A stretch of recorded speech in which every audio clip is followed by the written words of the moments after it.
Welcome बच्चों, class 8th की आज हम एक्सरसाइज 16B प्रारंभ करने जा रहे हैं, जो कि प्रायिकता अर्थात संभावनाओं से संबंधित है। आइए देखते हैं एक्सरसाइज 16B।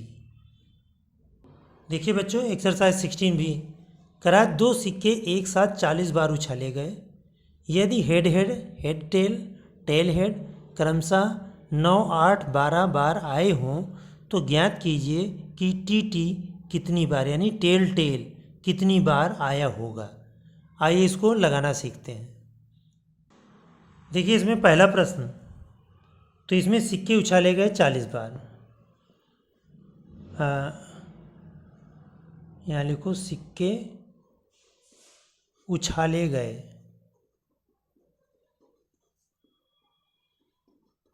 बराबर 40 बार। यहाँ लिख लो 40 बार। अब इसमें जो परिणाम आए उसको बोलते हैं सैंपल स्पेस, यानी 3 परिणाम इसमें आए।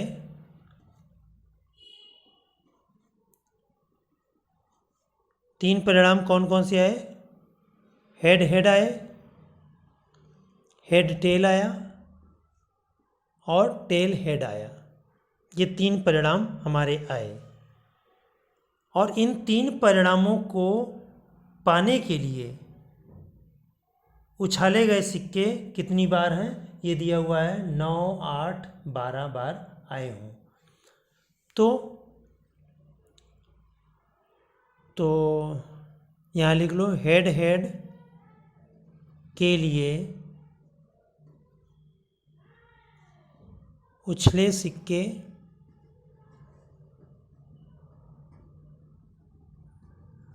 बराबर 9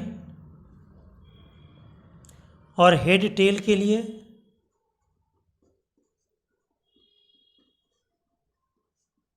उछले सिक्के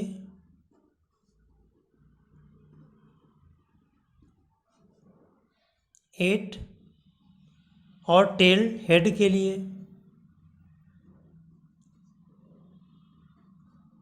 उछले सिक्के, क्योंकि तीनों के लिए अलग अलग उछले सिक्के। ये दिया हुआ है 12। तो यहाँ लिख लो कुल उछाल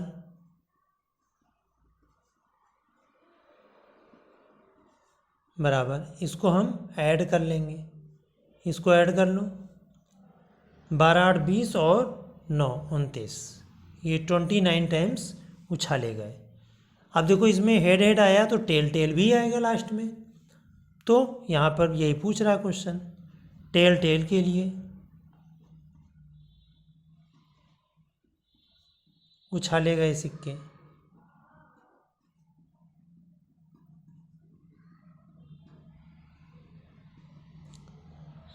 तो सिक्के 40 बार उछाले गए, 40 बार में से 29 बार अन्य चीज़ें आई तो टेल टेल बचा।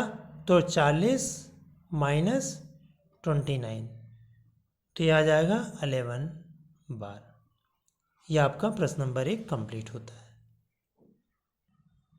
देखिए बच्चों प्रश्न नंबर 2 कह रहा है एक सिक्का 1000 बार उछाला गया और पाया गया कि चित्त 455 बार आया, तो ज्ञात कीजिए पट आने का प्रतिशत कितना है।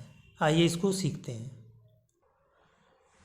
अब इसमें सिक्का उछाला गया, सिक्के के उछाल, सिक्के के कुल उछाल बराबर दिया है 1000। अब चित्त आया है 455 बार। चित्त आया बराबर 455 बार। तो पट आया, पट कितने बार आएगा? 1000 में से 455 हम माइनस करेंगे। तो 1000 में से जब 455 माइनस होगा तो आ जाएगा 545। तो 545 बार हमारा पट आया। अब प्रतिशत की बात कर रहा है, तो प्रतिशत हमेशा 100 के लिए निकाला जाता है। तो पट आने की प्रतिशत, पट आने का प्रतिशत, तो जितनी बार आया उसको 100 से गुणा कर देते हैं और जितनी बार हमने उछाला है 1000 से हम इसको डिवाइड कर देते हैं। ये देखो कट गया जो आया। अब 10 से हम इसको डिवाइड करेंगे तो ये आ जाएगा 54.5%। यही आपका आंसर आ गया। अब हम लोग प्रश्न नंबर 3 देखते हैं। देखिए बच्चों, प्रश्न नंबर 3, करा 2 सिक्कों को एक साथ 400 बार उछालने पर देखा गया कि 2 चित्त 90 बार, 1 चित्त 210 बार, कोई भी चित्त नहीं 100 बार। करा इनमें से प्रत्येक घटना के घटित होने का प्रतिशत ज्ञात करो। जैसा कि अभी हम लोगों ने प्रश्न नंबर 2 में किया था, उसी प्रकार से हम इसको करेंगे। आइए प्रारंभ करते हैं। चलिए प्रारंभ करते हैं प्रश्न नंबर 3। अब 2 चित्तों का प्रतिशत पूछ रहा है। तो जो सिक्के उछाले गए हैं हमारे 400 बार उछाले गए हैं। 2 सिक्के एक साथ 400 बार उछाले गए। कुल उछाल लिख लो।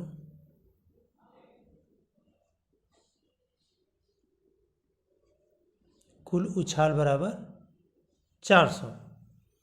अब 2 चित्तों का प्रतिशत पूछ रहा है। 2 चित्तों का प्रतिशत।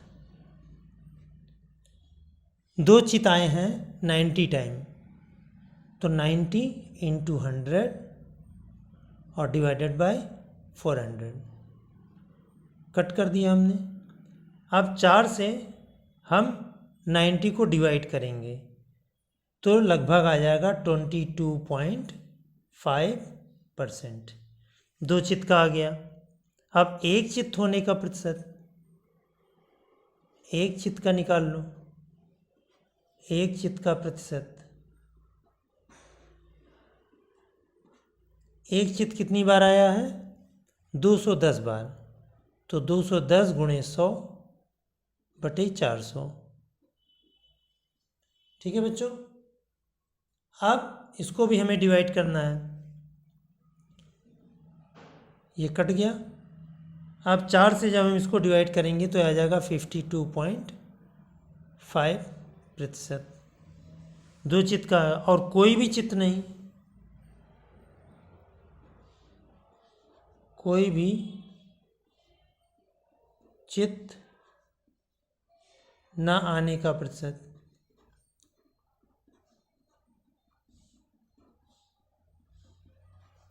बराबर ये 100 बार है। तो 100 को हम 100 से गुणा करेंगे और सिंप्लीफाई कर देंगे, तो 100 × 100/400। 100 को अगर हम डिवाइड करेंगे 4 से तो यह आ जाएगा 25%। इस तरह से आपका प्रश्न नंबर 3 कंप्लीट होता है। अब हम प्रश्न नंबर 4 करते हैं। देखिए बच्चों, प्रश्न नंबर 4, एक पासे को 1000 बार फेंकने पर प्राप्त परिणामों 1 2 3 4 5 और 6 की बारंबारताएं निम्नलिखित सारणी में दी गई हैं। 1 2 3 4 5 6 में प्रत्येक के आने की प्रतिशत ज्ञात कीजिए। तो जैसे इसमें कह दिया जाएगा कि परिणाम 1 के आने की प्रतिशत, जैसे कि हम लोगों ने प्रश्न नंबर 2 और 3 में किया था, तो 1 का आने का प्रतिशत कितना हो जाएगा? 180 × 100/1000। इसको सिंप्लीफाई करेंगे वो आंसर हो जाएगा। इसी प्रकार 2 आने का प्रतिशत 150 × 100/1000। 3 आने का प्रतिशत 160 × 100/1000। इस प्रकार से आप प्रत्येक संख्या का प्रतिशत निकाल सकते हैं। ठीक है बच्चों, अब हम लोग प्रश्न नंबर 5 की तरफ मूव करते हैं।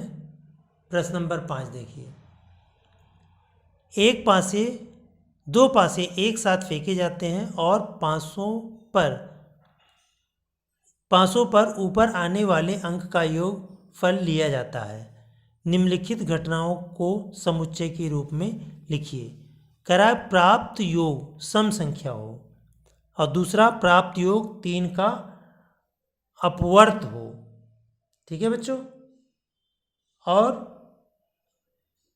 तीसरा है प्राप्त योग 4 से न्यून हो। न्यून का मतलब कम हो। ठीक है बच्चों। और छठा प्राप्त योग 10 से अधिक हो। तो 10 से अधिक हो, इसको भी इसी प्रकार से किया जाएगा। आइए प्रारंभ करते हैं। देखिए बच्चों, प्रश्न नंबर 5, इसका फर्स्ट पार्ट कह रहा है कि प्राप्त योग सम संख्या हो। तो सम संख्या के लिए हम क्या क्या लेंगे, ये ध्यान देने की ज़रूरत है।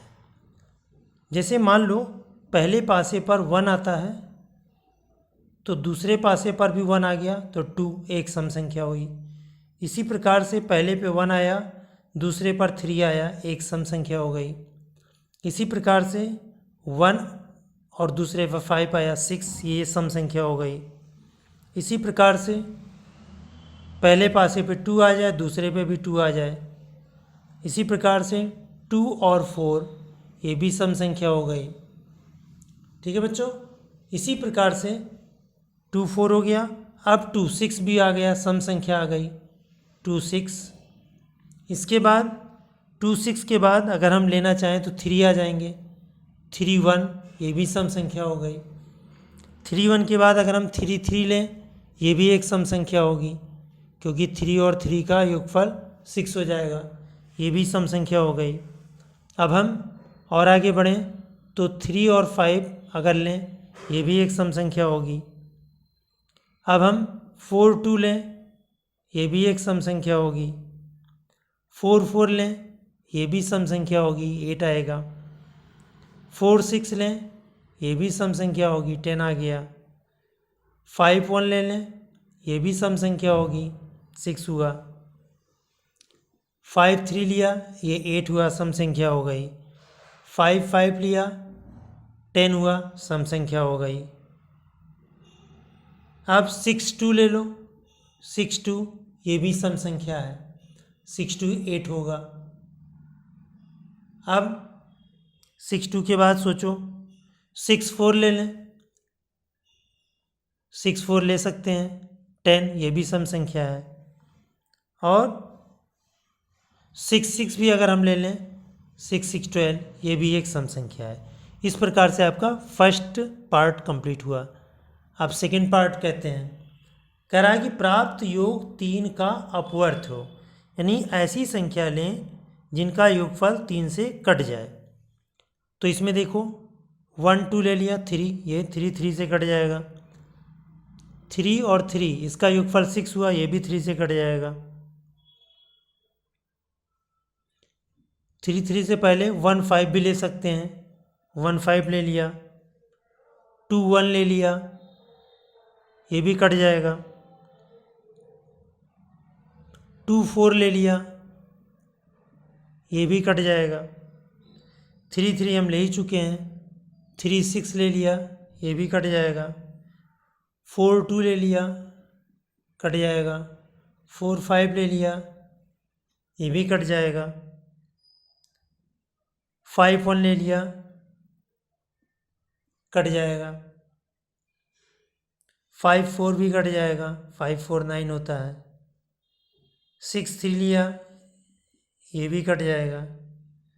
फिर 6 6 ले लिया, ये भी कट जाएगा। ठीक है बच्चों, इस तरह से आपका इसका सेकंड पार्ट भी हो गया। अब थर्ड पार्ट देखते हैं। करार प्राप्त योग 4 से न्यून हो, यानी 4 से कम हो।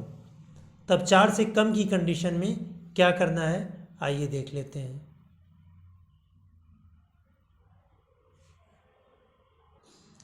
देखिए बच्चों, इसका थर्ड पार्ट, प्राप्त योग 4 से कम हो, तो 4 से कम होगा तो 1 1 हो जाएगा।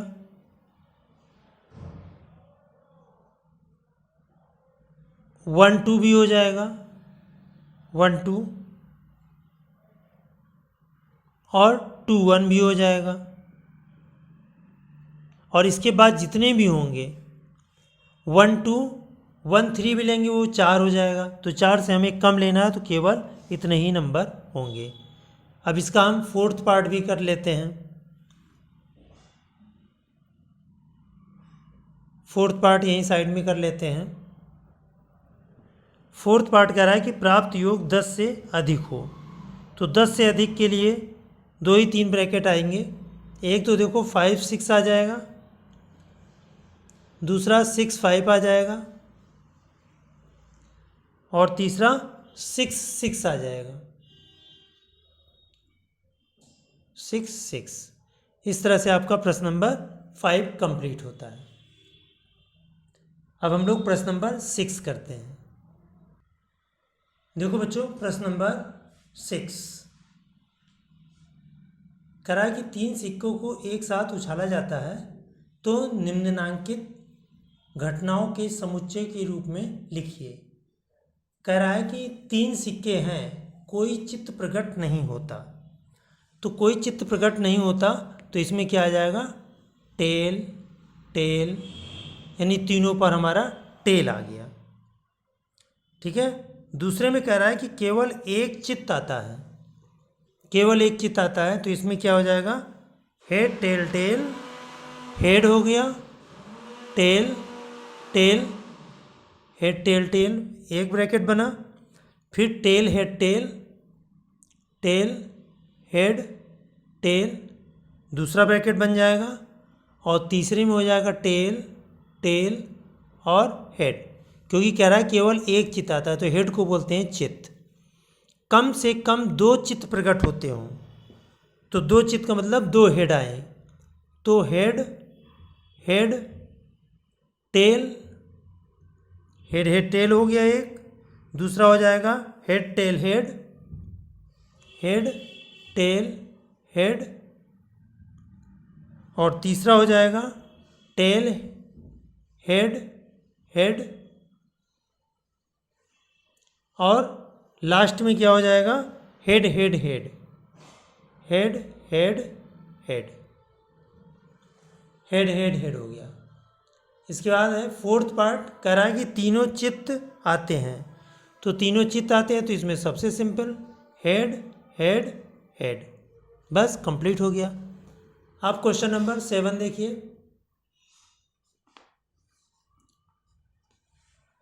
क्वेश्चन नंबर 7 कह रहा है कि 2 पासों को एक साथ फेंकने पर दोनों पर सम अंकों के ऊपर आने की घटना का समुच्चय ज्ञात कीजिए। देखिए बच्चों, प्रश्न नंबर 7 करते हैं कि 2 पासों को एक साथ फेंकने पर दोनों पर सम अंकों के ऊपर आने की घटना समुच्चय ज्ञात कीजिए। तो 7 में हम इसी में कर देते हैं। तो पहला देखो, दोनों में सम आए तो एक तो हो गया 2 2, दूसरा हो गया 2 4, तीसरा हो गया 2 6, तो ये सम हो गया दोनों पर। अब आ जाएगा 4 2, 4 2, 4 4, फिर 4 6, दोनों पर सम आना चाहिए बस। अब इसी तरह 6 पे ले लो, 6 2, 6 4 और 6 6, इस तरह से आपका प्रश्न नंबर 7 हो गया। अब प्रश्न नंबर 8 कह रहा है कि 2 पासों को एक साथ फेंकने पर दोनों पर विषम अंकों के ऊपर आने की घटना का समुच्चय लिखिए। आइए इसको प्रारंभ करते हैं। देखिए क्वेश्चन नंबर 8 स्टार्ट करते हैं। तो इसमें कह रहा है कि दोनों पर विषम अंक आने की घटना का समुच्चय लिखना है। जैसे अभी 7th क्वेश्चन में किए थे उसी तरह 8th है। तो इसमें हो जाएगा 1 1 1 3 1 5, इसमें आ जाएगा 1 1 1 3 1 5, इसी तरह से 3 1 3 1 3 3 3 5, इसी तरह से 5 1 5 3 और लास्ट में आ जाएगा 5 5। इस तरह से आपका प्रश्न नंबर 8 का समुच्चय बन गया। अब प्रश्न नंबर 9। प्रश्न नंबर 9 कह रहा है कि दो पासों को एक साथ फेंकने पर अंकों का योग विषम संख्या आने का समुच्चय लिखिए। यानी दोनों पासों को फेंका जाता है तो विषम संख्या है। तो देखिए इसमें 1 3 1 2 ले लेते हैं। 1 2 लेने पर 3 आ जाएगा। 1 4 लेने पर 5 आ जाएगा। 1 6 लेने पर 7 आ जाएगा। सब विषम संख्याएं आ रही हैं। इसी तरह 2 1 2 3 2 5। योगफल देखना है कि हमारा विषम आना चाहिए। इसी तरह 3 2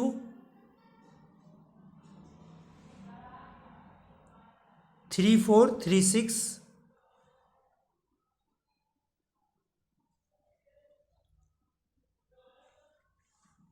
3 6 और भी बनेंगे। 3 6 के बाद सोचो 4 1 4 3 4 5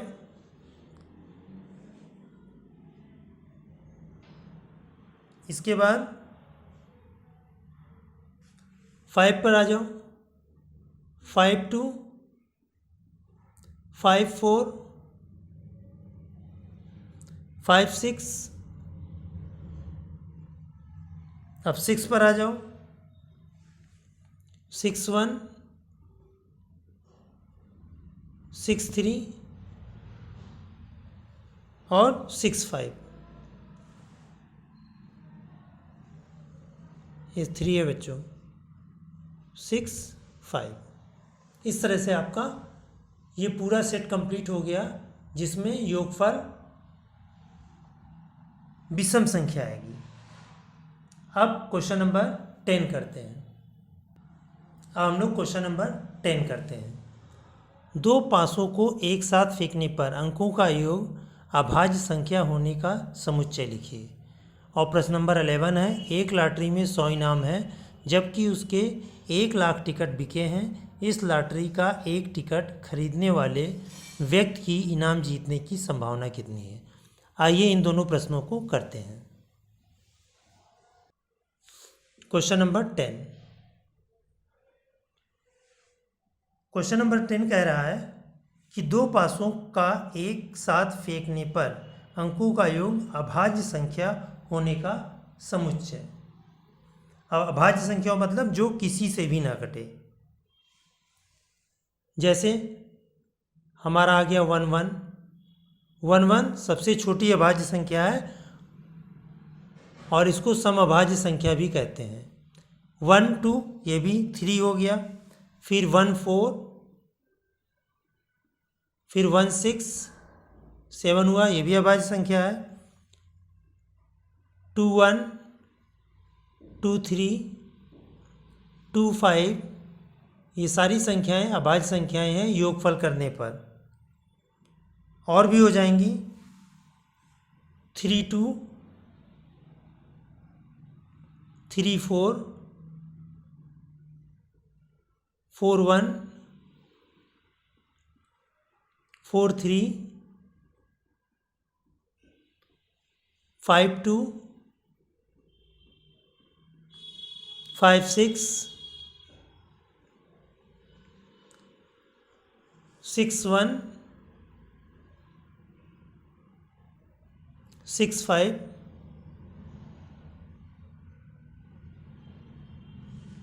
और कोई नहीं बन सकती क्योंकि 6 और 5 भी 11 हुआ, अभाज्य संख्या है। 6 1 7 हुआ, ये भी अभाज्य संख्या है। क्योंकि एक ऐसी संख्या जो किसी भी नंबर से न कटे तो उसको बोलते हैं अभाज्य संख्या। क्वेश्चन नंबर 11 कह रहा एक लॉटरी में 100 इनाम है जबकि उसके 1 लाख टिकट बिके हैं तो कुल इनाम है 100।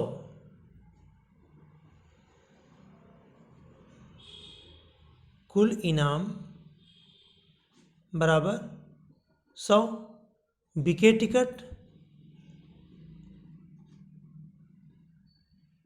टिकट बराबर 1 लाख। 100,000 का 1 लाख होता है। इस लॉटरी का एक टिकट खरीदने वाले व्यक्ति की इनाम जीतने की संभावना कितनी है? तो संभावना, इनाम जीतने की संभावना,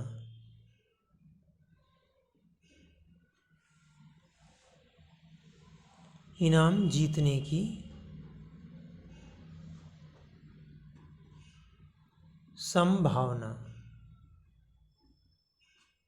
देखो कुल संभावनाएं कितनी हैं? 100।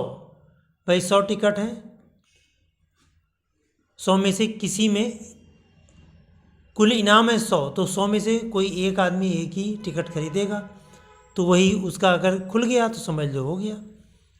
और 1 लाख टिकट है, 1 लाख। ठीक है बच्चों, अब इसको सिंप्लीफाई कर दो। ये आ गया 1/1000, यानी 1000 में से केवल एक टिकट ही से वो व्यक्ति इनाम जीत सकता है। तो ये हमारा आंसर हो गया 1/1000। और हमें उम्मीद है सभी को ये एक्सरसाइज 16B समझ में आ गई होगी। अगर आपको मेरे द्वारा बनाई हुई वीडियो समझ में आती है तो चैनल को सब्सक्राइब करें तथा वीडियो को लाइक करें और बेल आइकन को दबाना ना भूलें, जिससे आपको मेरी बनाई हुई सारी वीडियो आपको मिलती रहे। Thank you.